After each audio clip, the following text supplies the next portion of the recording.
Welcome to Inside UNCW Veteran Edition. I'm Joanna DeMott, the Military Program Coordinator for UNCW's Office of Military Affairs.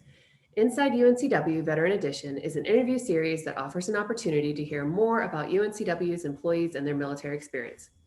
So you may be asking yourself, why do we care? Well, stories create community, enable us to see through the eyes of other people, and open us to the experience of others. I am joined today by Soukhi Connolly, Marine Corps veteran, and the Office of Military Affairs Admin Specialist. How are you today, Soukhi? I am doing well. Thank you for having me. Appreciate it. Super excited. Now, we know each other, but I haven't really heard your story, and I'm excited to learn more about you. Okay. Glad to share. What do you want others to think of when they hear that you are a veteran? I think the main thing I want people to take away when they hear that I'm a veteran is that I have a lot of experience to offer. And, I've traveled the world and I've seen a lot. And just the opportunities that the military affords people, you kind of have the ability to get out of your own backyard and see the world from a different perspective, with people all over the country, being your new family, and just your adaptability to conform to constant changes in your environment and based on your surroundings and all that, and just being able to travel, that makes a person very well versed and at the same time have different perspective on things. So when you meet a military member, they've traveled, they've seen, they've experienced, so they've got a lot of stories to share. And I would hope that someone would say, hey, what have you done? What have you seen? It's just sharing. I do enjoy sharing my stories. And sometimes I like to hear people's stories too. So I have a tendency to ask questions rather than offer information. So, but please ask me. If you see me walking down the hall, ask me. Absolutely. And Suki, you are super approachable, and I do appreciate that. So, what did joining look like for you? How did you start your Marine Corps journey? Oh, joining. So, just a little background on my family. My family were actually Vietnam refugees. We're from Laos, so the Vietnam War displaced us to America. And coming to America, my family had nothing but the sandals on our feet and the shirt on our back. We came here with nothing. So the joining the military, I do come from a military background where my father was a pilot in the Old Country, and he helped fight in the Vietnam War. And so having that sense of service was part of my family. And he always instilled in me, oh, we should get back to this country some way, somehow. They've given us so much. And it was joining the military was a way out from having nothing. We struggled a lot growing up because there was such a culture clash, and my parents, didn't know firsthand anything about the American culture, and we were still living in the ways of Laotian culture and all that. So the military gave me an opportunity to see more than just my backyard, and just, because naturally we try to congregate and be a support system for each other with other Laotian families. But unfortunately in this country, it kind of holds you back a little bit because we're from the rice fields. It's just from like growing up in the backwoods somewhere, not knowing. And we grew coming to America, we're like in the city, immersed in the city. And like my mother, she never rode in a car, in Laos. She was used to having cattle and just working in the rice fields. And but coming here to America and learning the things that I learned in school, I was like, wow, I could be anything I want to be. So here's the call. My mom's like, you were so much like your dad. The military would serve you so well. Because I was ready to go to college, but unfortunately, due to circumstances financially, I was like, you know what? Let me give it a try. 4 years. But that 4 years turned out to be many years. But it was a shocker to my system for sure. Because I was like, after like, I want to say 3 weeks, I was like, what did I get myself into? Because I was like, constantly you had someone screaming in your face. But down the road, you find out that's just part of the psychological training they put you through to be able to go under the stressors, to follow instructions under stressors. Because when combat comes, or just being in environments where you got gunfire or just constant action going on, you have to be able to compose yourself and still be able to carry out the duties or missions or what's required of you. So yes, there was a culture shock for me for sure. But yeah, that's what the initial boot camp was like for me, but after 4 years, you get used to it. Yeah. Get used to it. Did you go to a recruiter, or was there somebody who came to your school? Oh Well, goodness. No, my mother was my recruiter. She was like, oh, I was such a hellion growing up. I was brought up to grow up very submissive traditionally, and just the Asian culture is, you're to be seen and not heard. I asked a lot of questions, but I was pretty much directed and told what to do. But in school, I learned different things. It's okay to ask questions. So there was a lot of culture clash. And my dad, being the militant man that he was, and he was in the concentration camp in the Vietnam War and all that, so he had it really hard. So seeing that and knowing that, it was very we're constantly knocking heads. So, but my mom, she was the patient one that kind of like was always refereeing our little arguments on how I should be as an Asian American. But so she kind of like, you know what?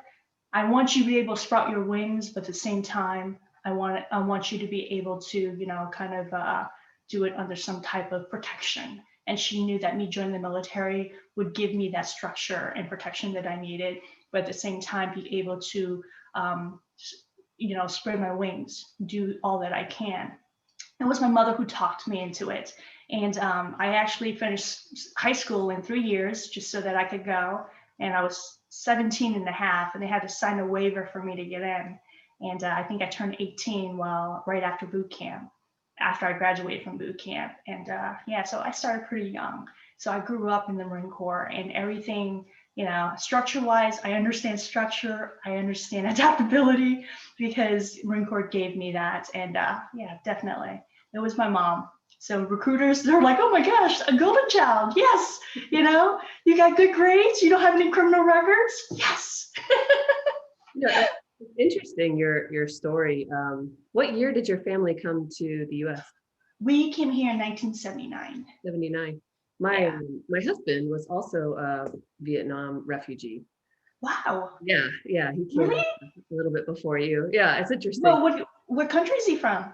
He's from Vietnam. Yeah. He's from Vietnam? Yeah, Wow. we were in a tiny little town outside of Saigon. And when we were stationed in, you talked about this global perspective. When we were stationed in Okinawa, we went back to Vietnam and met some of his family that he had never met. Oh, that's so great. Just last night, I was reading on a Facebook post. There's a Laotian nation community where a gentleman somewhere in Texas had met another gentleman in the restaurant that he was working at. And he was wearing a military hat, and he's like, oh, I noticed you served. Where'd you serve? He's like, I served during the Vietnam War, where I was part of a baby operation. He was a Marine. And we would help lift or carry out some of the, orphaned children that were there, and we would lift them. And he's like, I was one of those kids, and I got a home here in America. Oh my gosh. He's like, and the guy got all teary-eyed, and he's like, you could have been one of the babies that I lifted and put in the helicopter. I had goosebumps, it's just like, we live in such a small world. I mean, I'm just getting teary-eyed just feeling that. But we live in such a small world just to be able to connect with people. And 20, 30 years down the road, it's like, I helped you, I rescued you. And, I met another gentleman who was a Army Special Forces guy. And he did all kinds of stuff for our country. But when he met me and I shared with him my story, he said to me, you doing so well here in America vindicates a lot of my actions in Laos and in Vietnam. And I was like, wow, service in any capacity is good, because down the road somewhere, you've affected someone's life and made a major change and impact on someone's life. Like my mother and I, we did a trip back to Laos just after I graduated from UNCW. And I went back to my mother's hometown where she grew up, where my grandparents' home still stands, and the rice field she worked at, because she would always tell me those stories growing up. And it kind of fueled me and gave me hope. And, because it's like, my mom came here with us 2 kids because my dad had already crossed the Mekong River to make it to Thailand, where there's a refugee camp, because the communists, folks who had him in the concentration camp were after him. So he had to flee first. So her driving 2 kids against, all kind of war-stricken environments, men trying to like really shoot her at gunpoint with 2 kids. All those stories kind of fueled me and gave me the courage just to push on despite our oppositions growing up here in America and some of the struggles that we had, because we didn't have the natural understanding of the social structures or support and everything that was available to us until it was years later in my 20s or early 30s that I realized all the kind of systems that were readily available to us. But now I didn't know what I knew then. Now that I know, things would change, and hence why I'm in the public affairs program, where I decide, coming from the Marine Corps to the program that I am in, I want to help my people. I want to help even the people here who came here to America still struggle a lot because there's an identity concern of who they are, heritage. It's broken so much, and but that sense of who you are kind of gives you a sense of who you will become. Yeah. What an amazing story, and we will definitely chat more about that. Yeah, I didn't know your husband was from Vietnam. I was like, wow, that's an amazing story that you have too. Yeah, definitely. I'd love to meet him. What an amazing. And so you can see coming into the U.S. with the support that the service members received who served in Vietnam is much different than what we get today. And yes, super grateful for that support and for your service. It's so funny that my husband joined the Marine Corps as well to chose to do that. It's so interesting. It's just interesting career path. What do you think? So in your service, you worked in public affairs, which is a great. It's a great profession within the military because, and part of what I do at UNCW is change the perception of what people have about the military. And that's very, that's what you did for the Marine Corps. What do you think that is one thing that maybe you learned while serving that you might not have had you not served? If I had not served, I don't think I would have gotten a bigger picture of how United States, just how Americans in general, how we affect the world space, and us being a first country nation, that the impact of what we say and what we do really influences other countries who are not first world countries. And seeing and being able to travel and being able to see that, you get an insight on people's perspective on Americans alone. And just even our soft media, people follow that with Hollywood, so on, to what our nation's president is saying. It affects people, and with that, we have a responsibility just to try to do the right thing, if not the kind thing. And I think seeing the bigger picture helps me bring home to the more important things locally and at home. And if I had not joined the Marine Corps, I don't think I would have gotten that big perspective on things. And it's so important because it's with the small things that we're responsible for that influence those bigger picture. You talked a lot about travel and going to different places. And of course, not everybody gets that wonderful experience to have, some wonderful duty stations. Some people, they go one duty station and that's it. Or they end up homesteading someplace. But for you personally, where were you stationed? Oh, wow. Do you want me to start from the beginning? Absolutely. Okay. I think my first duty station was, oh my gosh, I was 17 and I was in Pensacola, Florida. And basically it was like where Blue Angels had trained. And so I went to my photojournalism school there.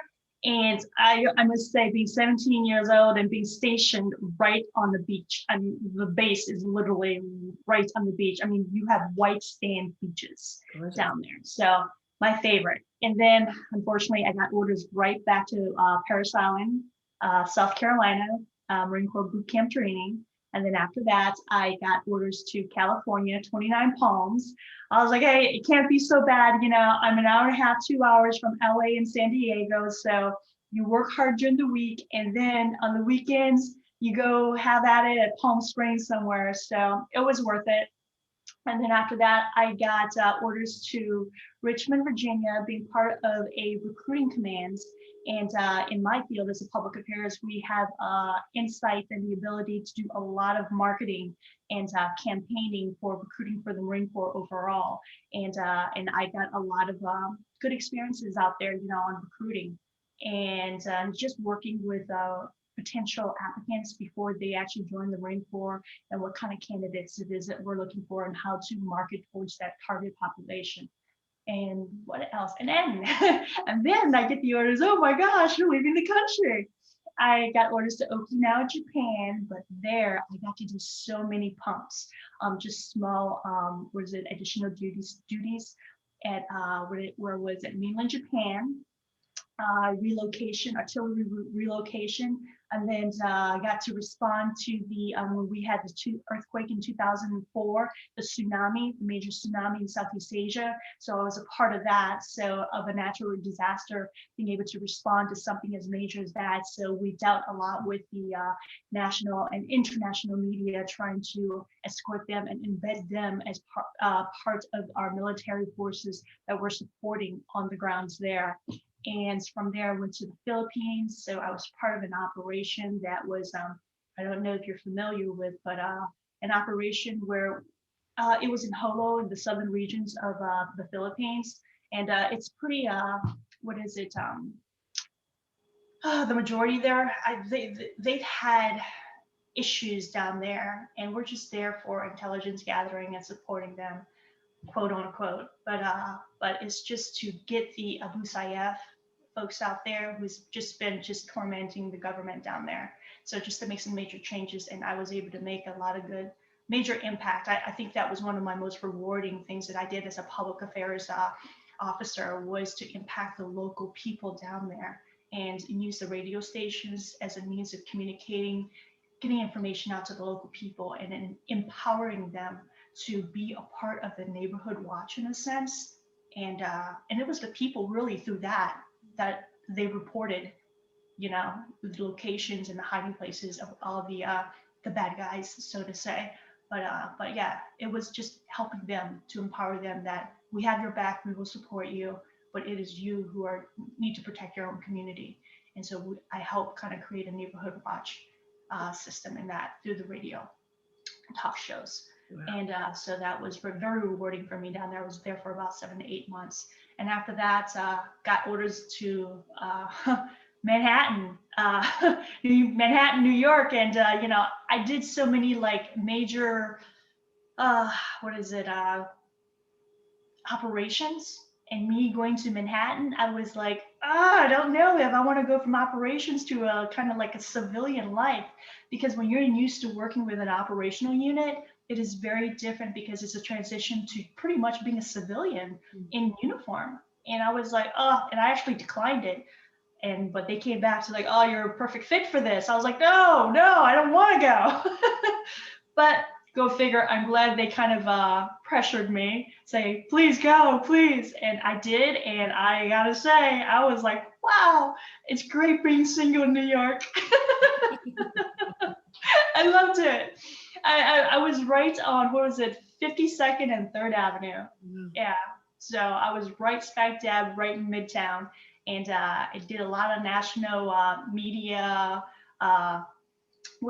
syndicates, marketing, advertising, and just pretty much, placing the Marine Corps on the at a national awareness campaign. And we had a lot of major events that catered to general officers, and then we had Fleet Week, which happens every year, where we've got about 2,500 sailors, Marines, and all that, and Coast Guard folks to come in and just pretty much generate awareness and partake with the civil service events and everything that's there. And, the city just opens up for them. It's like, yes, we support our military.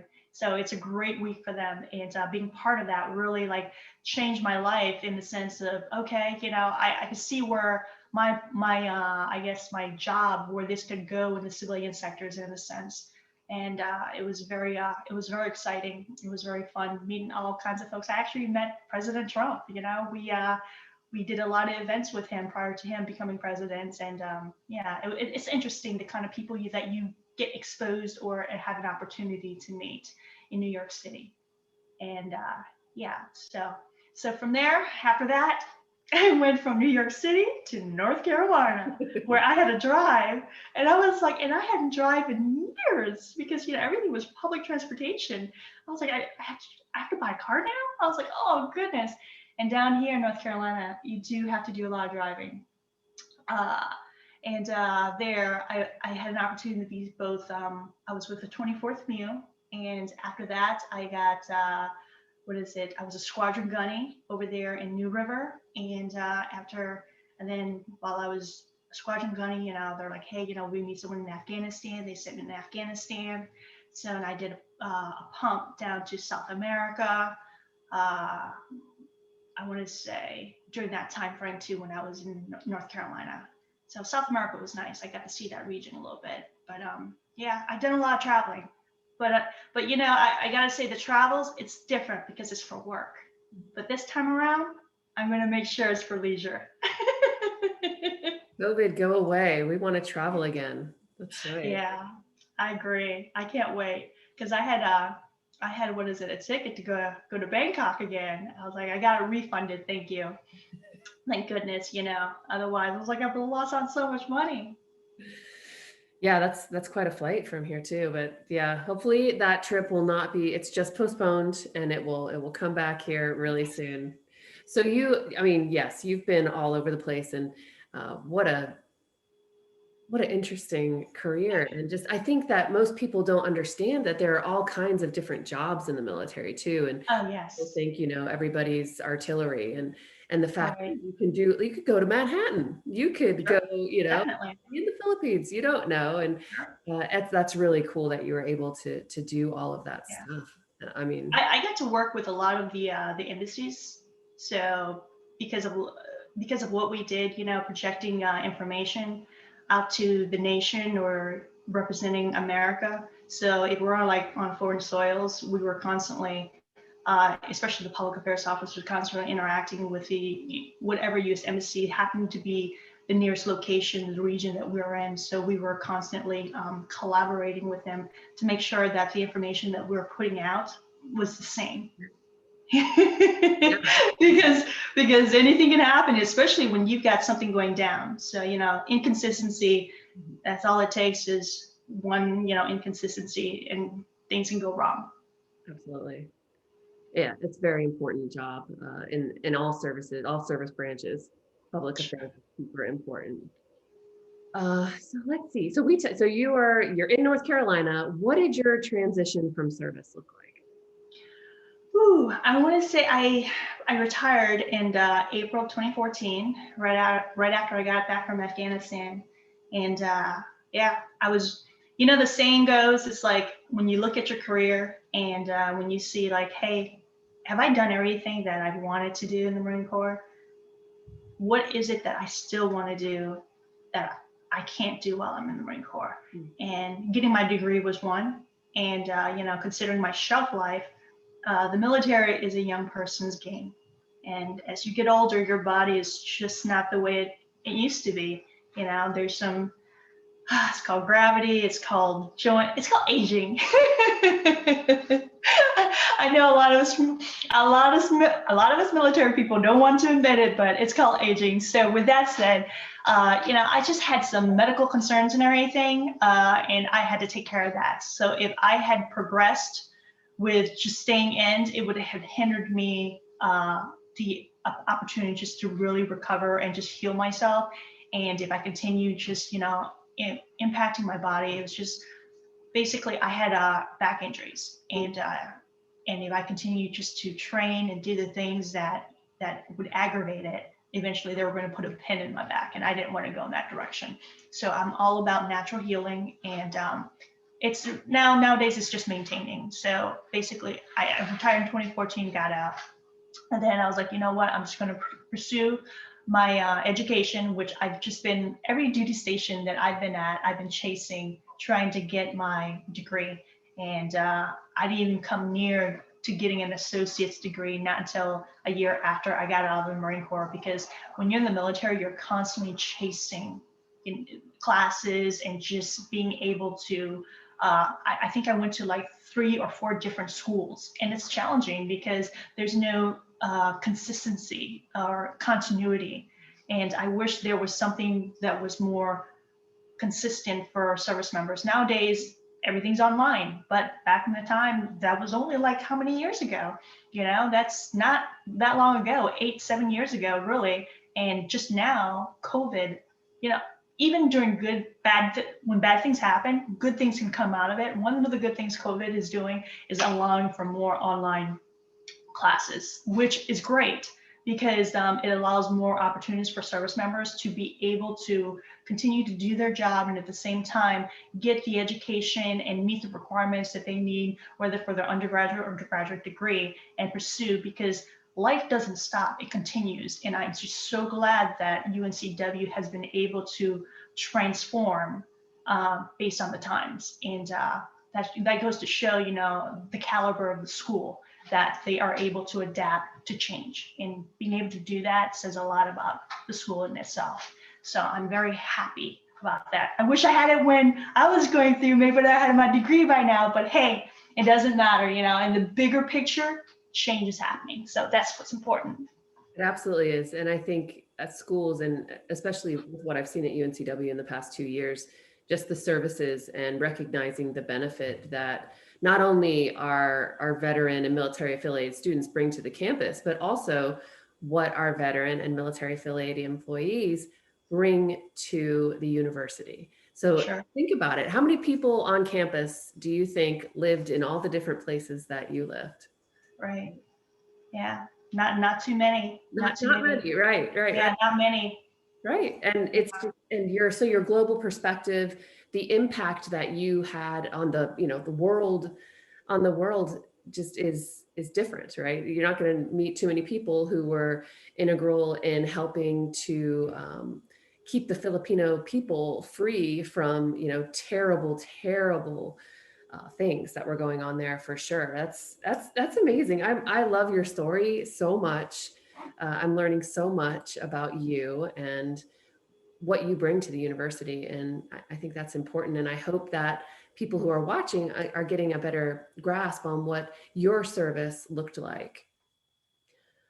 What do you think our audience maybe doesn't know about military service, or something, if you could give us like a little tidbit about maybe a stereotype that many people have about the military that you personally know isn't true? Can you think of any stereotypes about the military that maybe ruffle your feathers when you hear them?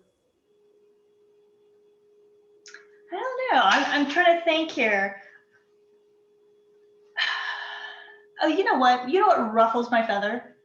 I guess when they see military people, like for myself, for example, they're like, oh, like I don't come across as a military person unless I bring it up sometimes.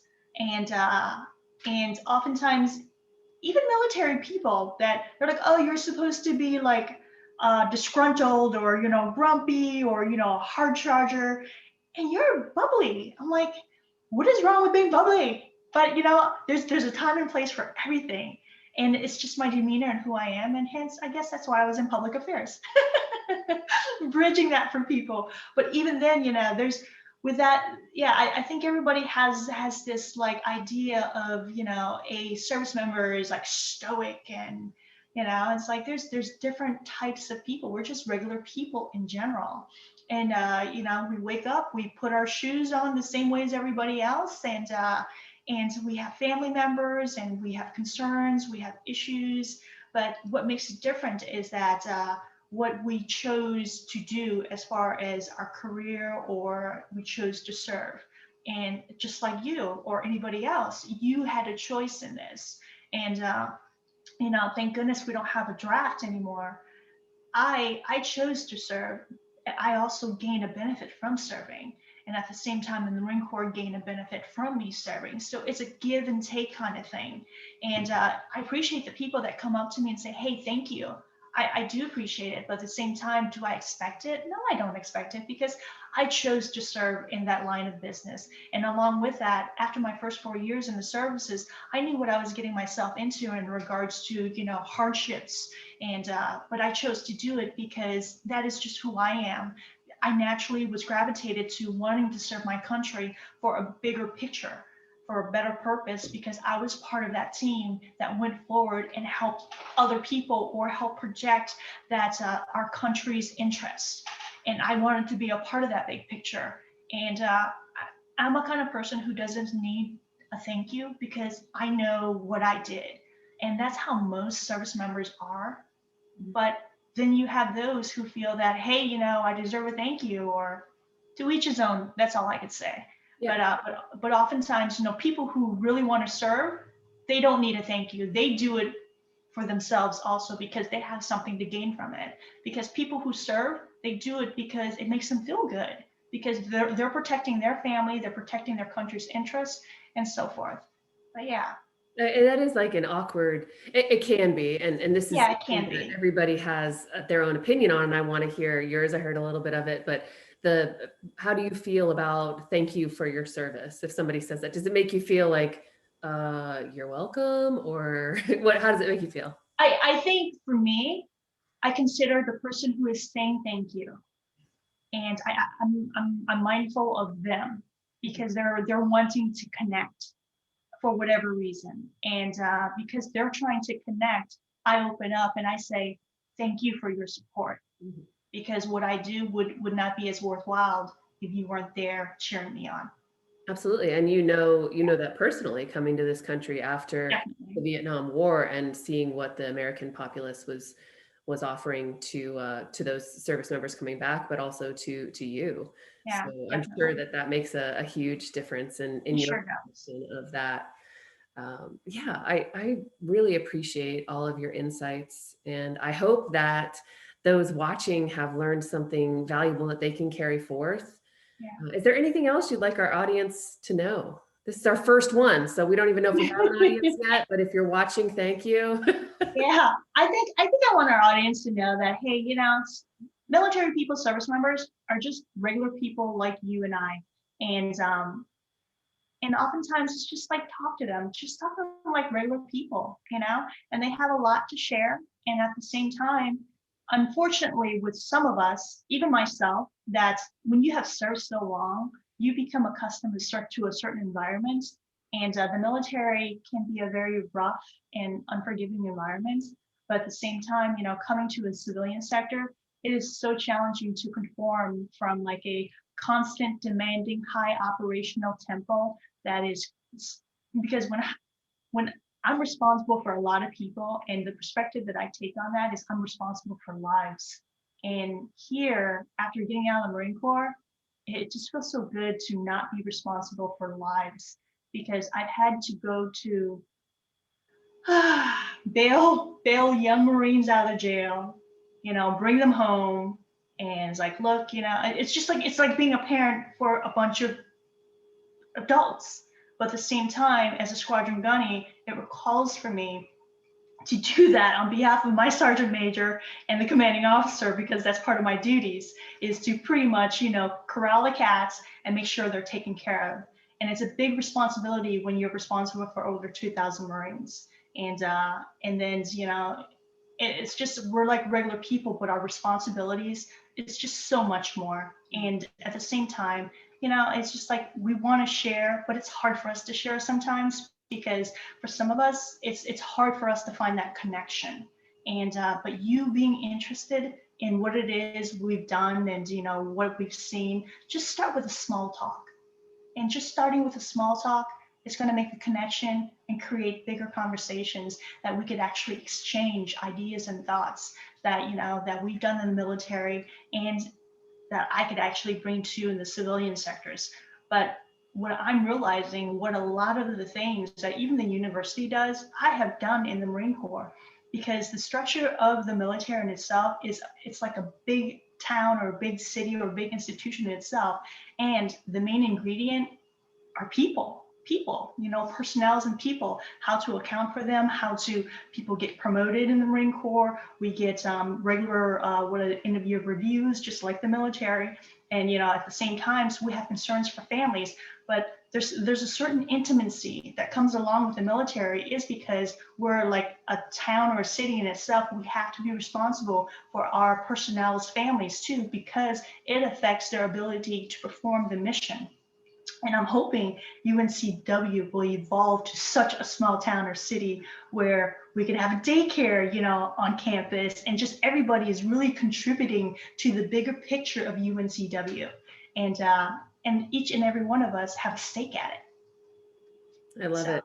Yeah, yeah. absolutely. I really do appreciate, and the conversation that we had, that's something that you can have with any veteran. I asked you about Sure. where you were stationed, but I could have asked you what was your favorite duty station, right? Or what branch did you serve in? Those Yeah. are questions that you can Small ask talk. at those Yeah. conversations. I love it. And then, I just want to thank you so much for your time, for being our first interviewee here on Inside UNCW Veteran Edition. I hope that our watchers will come back and listen more, but your story is amazing, and thank you so much. thank you for just selecting me, or just giving me the opportunity just to share my story. And I like to share, and I also like to hear, what others have to say too. So I'm really looking forward to hearing all your other candidates share.